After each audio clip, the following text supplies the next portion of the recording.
हमेशा जब भी कभी कोई रोग किसी को हो जाए, जब भी मान लो कोई रोग हो जाता है या किसी को वास्तु के लिए बुलाना होता है, तो हमेशा व्यक्ति को उस व्यक्ति का चुनाव करना चाहिए, डॉक्टर के मामले में भी, कि जो आपके सबकॉन्शियस माइंड में बैठा हुआ है। जैसे मानो कि हमें कोई रोग अगर है, सबसे बढ़िया तरीका यह है कि कौन सी चीज मेरे लिए सूटेबल होगी। 10 मिनट के लिए, 5 मिनट के लिए बिल्कुल शांत आप बैठ जाइए, बिल्कुल आंख बंद करके बैठ जाइए और अपने प्रश्न को गहराई के साथ में खींचिए, गहराई के साथ में इनहेल कीजिए। और इनहेल करने के बाद में, उसके बाद में आपके मन में क्या विचार आता है? सबसे पहला क्या विचार आता है? आपकी जो आत्मा है ना, वो ये सब जानती है। आपका जो सबकॉन्शियस माइंड है वो सब जानता है, हर चीज के बारे में उसे नॉलेज है। बस फर्क इतना है कि उसको हमें लेके आना है सामने। अपने को पता नहीं होता, लेकिन तो उसको लेने का तरीका, आंसर का तरीका ये है कि मुझे क्या चीज फायदा करेगी, मुझे क्या चीज असर करेगी, मेरे प्रश्न का उत्तर क्या है। तो करना क्या है? तो शांत बैठना है और उस प्रश्न को इनहेल करना है। और फिर पहला थॉट क्या आया? समझो किसी की कोई बीमारी है, तो 3-4 डॉक्टर आपके नजर में हैं, व्यक्ति को आराम उसी से पड़ेगा जो उसके सबकॉन्शियस माइंड में बैठा हुआ है। अगर मान लीजिए वो बहुत महंगा है, आपकी आपकी क्षमता के बाहर है, तो आप ये सोचते हैं कि भाई मैं किसी इसके इसके तरफ देख लूं या इससे ले लूं इलाज, इसके कारण से मैं इसके पास नहीं जा रहा। निश्चित मानिए आपको फायदा नहीं मिलने वाला। क्यों नहीं मिलने वाला? क्योंकि आपके सबकॉन्शियस माइंड ने ये तय कर लिया है कि मेरा इलाज ये व्यक्ति करने वाला है। ऐसे ही वास्तुविद में भी एक ऐसा होता है कि अगर कभी आप लोग चर्चा कर रहे हो, देख रहे हो, बात कर रहे हो, तो पहला ख्याल किसका बार बार आपके मन में आ रहा है? किसका? एक एक जगह पे मैंने वास्तु किया, मैं आपको अपना बताता हूं कि वहां पर जैसे मैं गया तो स्वाभाविक है, मेरी फीस बहुत नॉमिनल रहती है। तो सामान्य तौर पे मैं गया, उनसे बताया, सारी चीजें समझाई, और जो मेरी नॉमिनल फीस थी वो मैं लेके आ गया। ठीक है, उनको बताया कि भाई ये गलती, मतलब ये कमियां हैं, इनको आपको पूरी करना पड़ेगी। और उनको जब आ गए उसके बाद में, वो उन्होंने कहा कि नहीं, ये क्षमता अभी तो नहीं करा रहे, और ये एनर्जी ट्रीटमेंट वगैरह अभी कुछ नहीं, वो देखेंगे बाद में। ठीक है, उसके बाद में उन्होंने किसी दूसरे वास्तुविद को बुलाया, अच्छी खासी फीस उन्होंने पे की, बढ़िया फीस, अच्छी हेल्दी, जितने में उनका पूरा ट्रीटमेंट हम करने वाले थे उतनी तो उन्होंने उनकी फीस दी। और फीस देने के बाद में वो जो मैं बता के आया था वो सब उनको बता के आ गए, और उसके बाद में उसका 10 गुना अमाउंट उन्होंने ट्रीटमेंट के लिए उनको बता दिया कि भाई वो ऐसा ऐसा ये चीजें इसमें ऐसा ऐसा होगा, ये करा लो। तो उन्होंने कहा, उनको भी अभी मना कर दिया कि भाई चलो ठीक है, अभी तो देखता हूँ, बताता हूँ, बात करता हूँ, है ना। इसके बाद में कुछ दिन बाद उनके कोई मित्र होंगे, वो मित्र उनको मिले, तो बोलते हैं यार के उनने भी यही उपाय बताए थे, इनने भी ये उपाय बताए थे, एक आध थोड़ा सा अंतर है, क्या आपको समस्याएं हैं वो दोनों ने ऐसे ही बताई थी।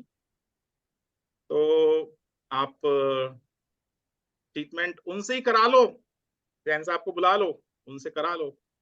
मेरे पास फोन आया उनका कि आप ट्रीटमेंट कर दीजिए। मैंने कहा मैं ट्रीटमेंट नहीं करूंगा। क्यों? मैं कहा फायदा नहीं होगा। मैं कहा आपको फायदा नहीं होगा। क्यों नहीं होगा फायदा? मैं कहा इसलिए फायदा नहीं होगा आपको कि आपको मुझ पे विश्वास है नहीं। मैं कुछ भी करके जाऊंगा ना, तो निश्चित रूप से आपके सबकॉन्शियस में वो जो व्यक्ति बैठा हुआ है उसका ही आपको फायदा मिलने वाला है। चाहे मैं कुछ वही चीजें करके जाऊंगा, लेकिन आपके सबकॉन्शियस में, क्योंकि वो व्यक्ति का ट्रीटमेंट या वो व्यक्ति मुझसे बेहतर करेगा ऐसा आपको लगेगा, तो आपको फायदा नहीं मिलेगा। आपको फायदा सिर्फ उसी व्यक्ति का मिलेगा जो आपके सबकॉन्शियस में बैठा हुआ है। ठीक है, बात समझ में आ रही है मैं क्या कह रहा हूं? कोरिलेटेड कर पा रहे हैं? तो कई बार आप अपनी जी जान लगा दो। आपको अगर कभी ऐसा लगता है ना, कोई व्यक्ति आप पर फुल फेथ के साथ में वास्तु के मामले में, कुंडली के बारे में, ज्योतिष, ये ऑकल्ट साइंस है, ये आपको कनेक्ट करता है।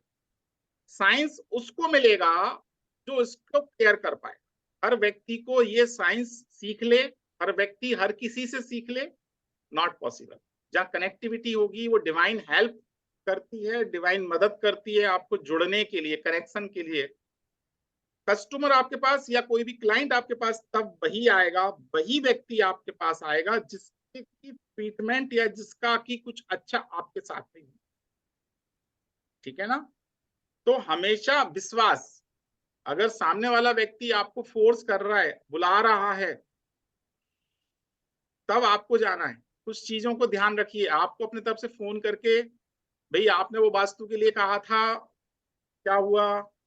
नहीं, चाहे वो 1 करोड़ का भी काम क्यों ना हो, हमें अपने तरफ से फोन करके उसको नहीं करना।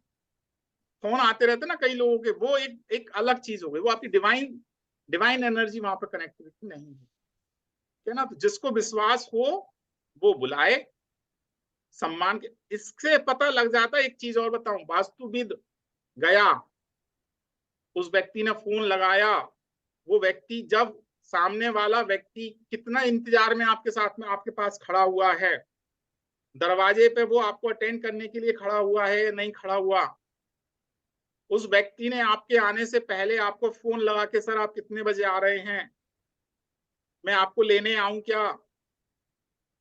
अगर मान लो शहर के अंदर है, मैं आपको लेने आ जाऊं, ये पूछ सकता है? या कम से कम इतना फोन लगा के, सर मैं आपको लेने आऊं या आप आ जाएंगे? आप बोल दें ठीक है मैं आ रहा हूं, आप 10 किलोमीटर आएंगे, इससे अच्छा ये है कि मैं आता हूं। ठीक है, तो कम से कम आपको होता है कि वहां चला।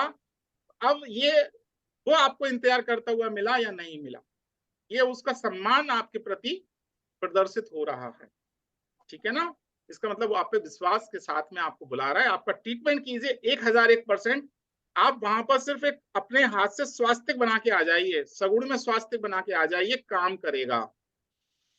और अगर व्यक्ति, आप पहुंच गए हैं, व्यक्ति को फिर आप फोन लगा रहे हैं, भैया ये मैं यहाँ आ गया हूं, अब बताओ ये, और आपके पहुंचने से पहले उसके 3 फोन आ गए हैं, अंतर है दोनों में। ठीक है ना? काम वहां करना है जहां आपका वो व्यक्ति कनेक्ट हो, वैल्यू हो। क्लियर है बात? सर सगुण क्या होता है? सगुण, सगुण, थैंक यू सर। हाँ, सगुण का मतलब होता है, अभी अपन सीखने वाले हैं ना, स्वर शास्त्र सीखेंगे। सगुण, सगुण मतलब श्वास खींच के, श्वास को अनहेल करके रोक कर, और फिर उसके बाद में वो काम करना, उसको बोलते हैं सगुण। श्वास अपन स्वर विज्ञान में चीज से सीखे। जी सर।